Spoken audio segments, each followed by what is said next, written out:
Salut à tous, bienvenue dans Dixon Discute. Moi c'est Dixon, je suis comédien et auteur.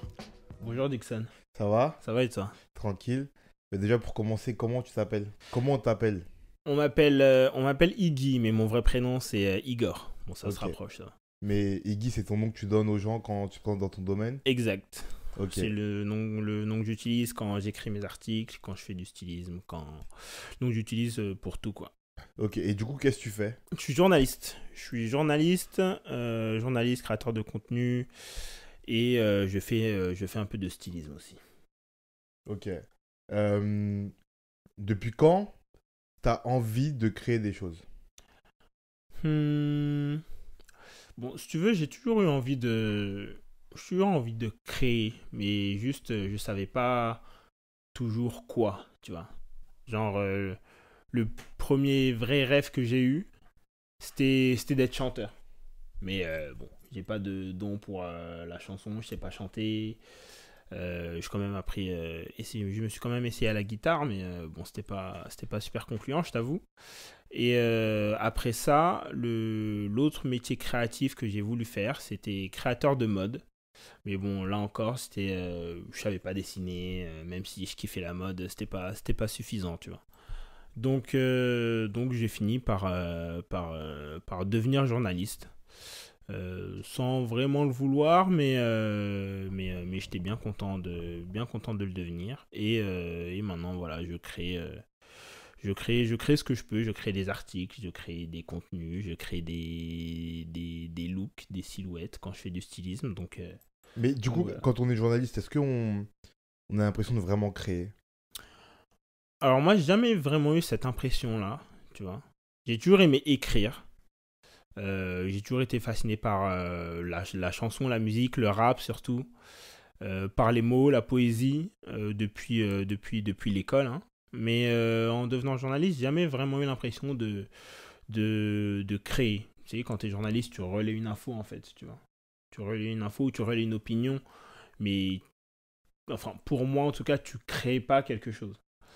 Et l'envie de créer, elle m'est surtout venue grâce à mon entourage.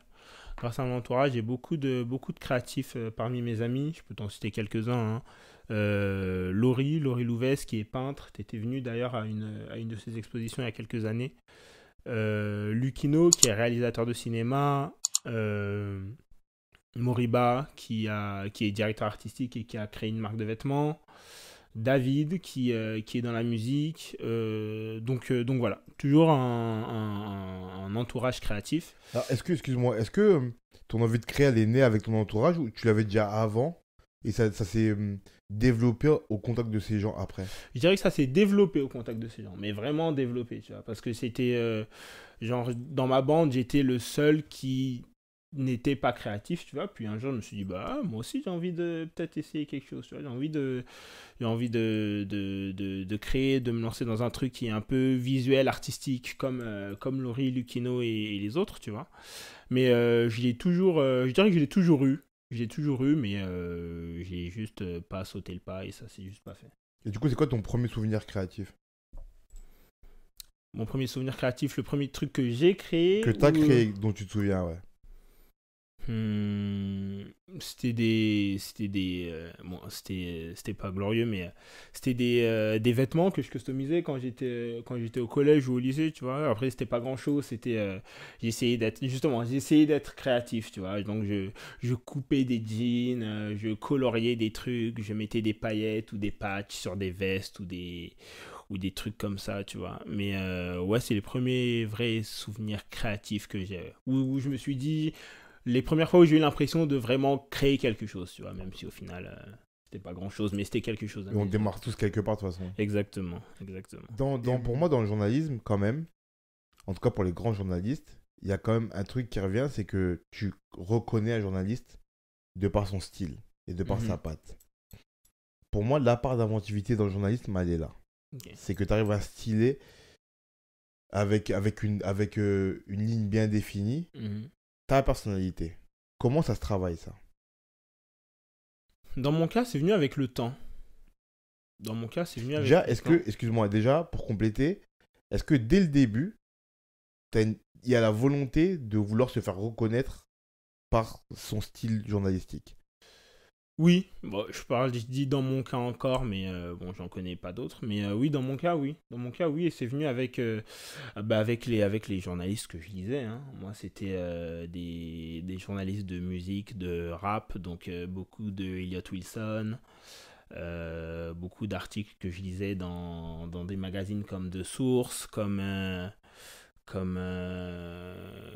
comme plein d'autres. J'ai pas les noms là en tête, mais comme plein d'autres. Et plein d'interviews que je regardais aussi. Et que je regarde encore. Moi, je suis un mec qui regarde beaucoup d'interviews, même dans mon temps libre, tu vois. Et là encore, j'ai mes références. Hein. Oui, Elliot Wilson, Charlemagne the God, Sway Calloway aussi, donc plein de personnalités comme ça qui se sont fait un nom justement avec leur style à eux. Mais justement, là, Et tu me parles de gens, pour que les gens resituent un peu, c'est des intervieweurs américains exact. qui sont un peu hors ligne, hors champ, dans le sens où ils ont un style vraiment particulier, un Oui, ton vraiment oui. particulier. Et c'est souvent des journalistes de rap. Là, tu as cité beaucoup de journalistes qui sont Exact. dans le rap. Euh, c'est pas vraiment des journalistes à la base. Tu vois? Aussi, ils le sont devenus. Ouais. Ils sont devenus.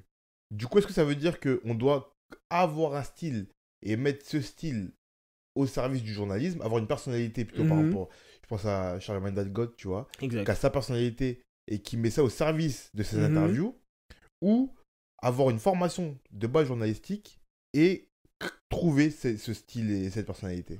Bah, je pense que les deux sont possibles. Après, là, on parle de, comme je mentionne, Charlemagne the God.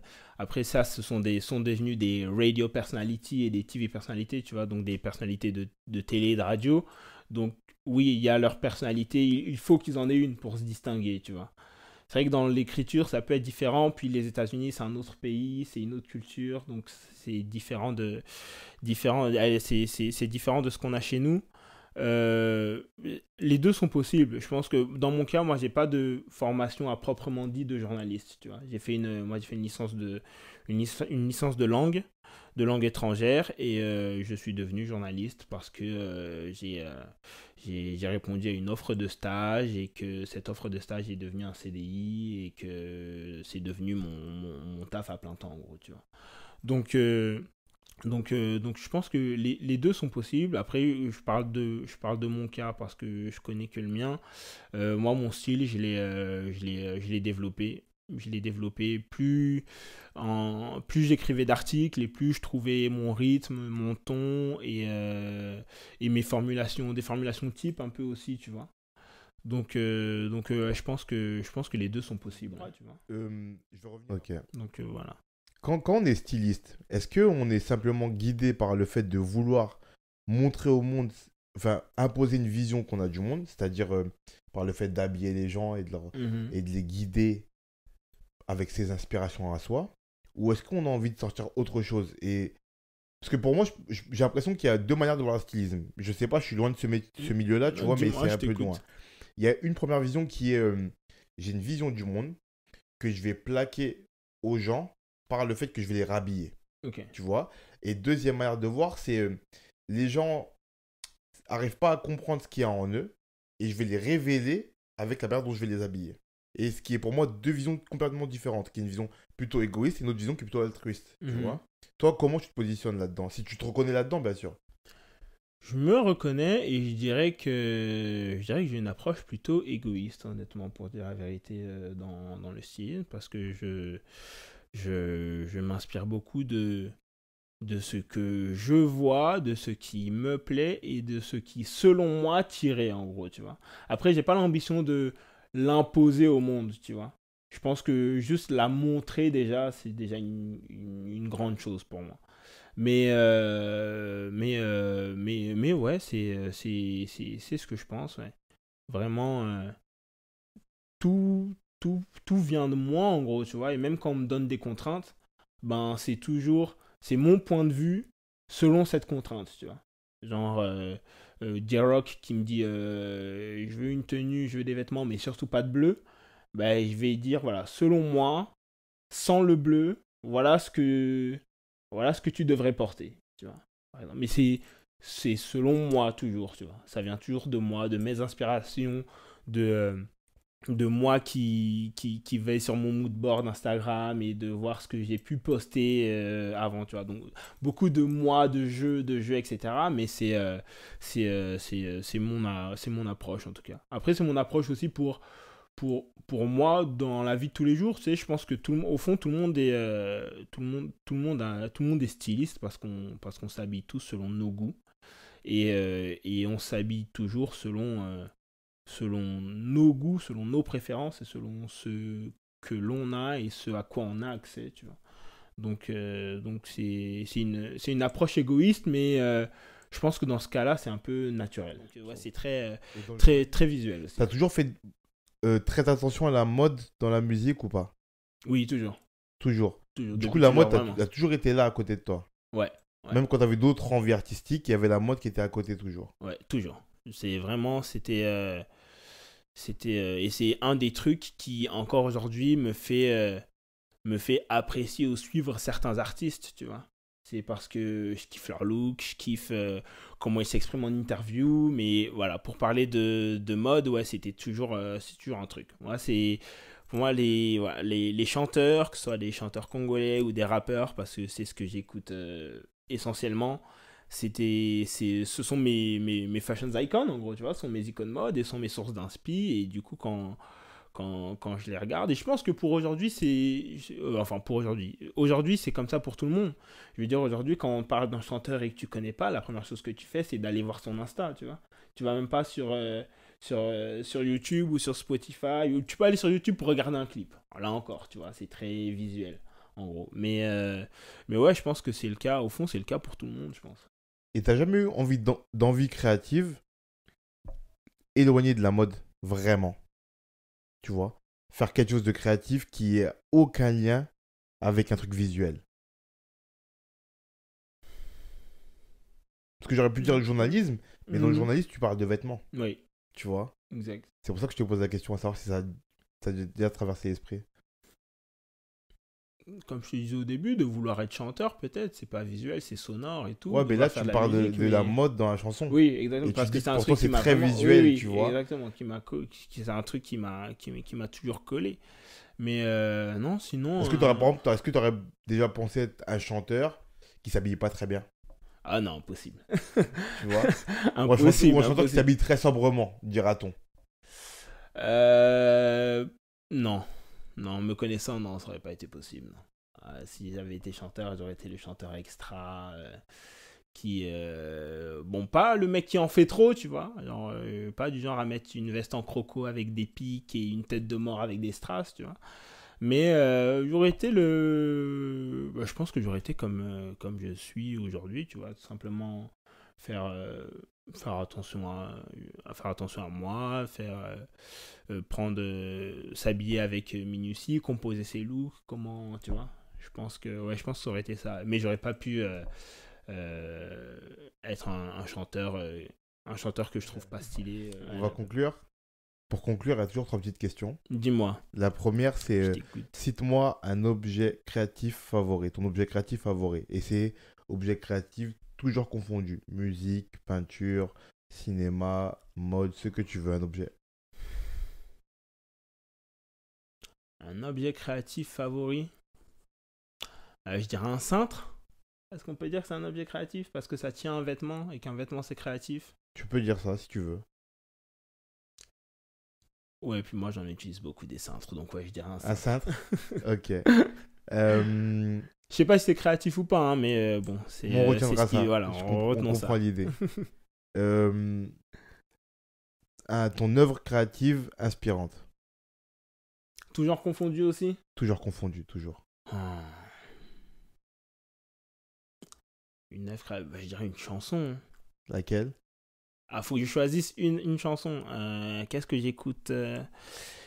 j'écoute beaucoup en ce moment? Et qui t'inspire surtout. Ouais, une chanson qui m'inspire. Alors j'ai une playlist justement pour ça sur Spotify que j'utilise, une playlist avec plein de chansons que je trouve inspirantes et que je me passe quand je suis en train d'écrire des articles ou de plancher sur des projets stylisme.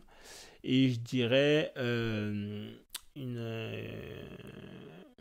Ah putain, c'est dur parce que j'en ai C'est beaucoup. dur, hein. Ouais, c'est dur parce que j'en ai vraiment beaucoup. T'as droit à deux, si t'arrives pas à J'ai droit à choisir. 2, ok. Alors, une, je dirais Golden Goals d'un rappeur qui s'appelle Bass. Bass, c'est un rappeur new-yorkais qui est signé sur le label Dreamville de J. Cole. Sa chanson s'appelle Golden Goals. Donc, les objectifs en or, tu vois. Donc, le titre, c'est très parlant aussi. Et deuxième chanson. Deuxième chanson, bah, je vais mettre une chanson de rumba congolaise parce que j'écoute beaucoup ça, vu que j'ai choisi du rap autant que je fasse la passerelle. Je vais choisir Amour Assassin de Fally Ipupa. Et c'est une chanson qui m'inspire parce qu'elle m'apaise et que j'adore la mélodie et le texte et que ouais, ça c'est vraiment une œuvre d'esprit que je trouve fascinante, tu vois. Ok, Donc ouais, je choisirais ça, c'est mon dernier mot. d'accord. Et pour finir, un conseil pour quelqu'un qui veut se mettre à créer. Euh... Lance-toi. Lance-toi. C'est un conseil que moi, on m'a beaucoup donné. Et je me souviens d'ailleurs de ce mec qui m'a donné ce conseil, qui s'appelle Selim. C'était parce que je voulais aussi. C'était à l'époque où je pensais à faire du stylisme. Donc je regardais un petit peu ce qui se faisait sur certains shoots et je lui en avais parlé. Et un jour, il m'a écrit lance-toi, on s'en fout que t'aies pas d'expérience, juste lance-toi, lance-toi. Et Moriba aussi me l'a répété, lance-toi, lance-toi. Chris d'Iconic me le répète aussi, lance-toi, fais les choses et c'est tout, et regrette pas, tu vois. Limite, mieux vaut regretter presque d'avoir lancé quelque chose, d'avoir essayé quelque chose, que de regretter de pas l'avoir fait. Tu vois ce que je veux dire? Hmm. Ça, c'est vraiment un truc. Donc lance-toi. Ouais, ouais, vraiment. Lance-toi et. Ouais. Lance-toi. Mieux vaut regretter de t'être lancé ou d'avoir fait quelque chose que le contraire. Donc, lance-toi sans te poser de questions. Ok. C'est Ben mon merci. conseil. Merci Iggy. Merci Dixon. On mettra Merci pour dans la bio l'invite. le lien vers ton moodboard et vers ton podcast pour que les gens aillent voir ce que tu fais. Yes sir, yes sir. Podcast chez Iggy, sur Spotify, Apple Music, etc. Mais là, on est chez Dixon. Donc voilà, merci pour l'invite. Merci. Photo, Merci vraiment, à toi. un grand plaisir. À la prochaine. À la prochaine, Dix.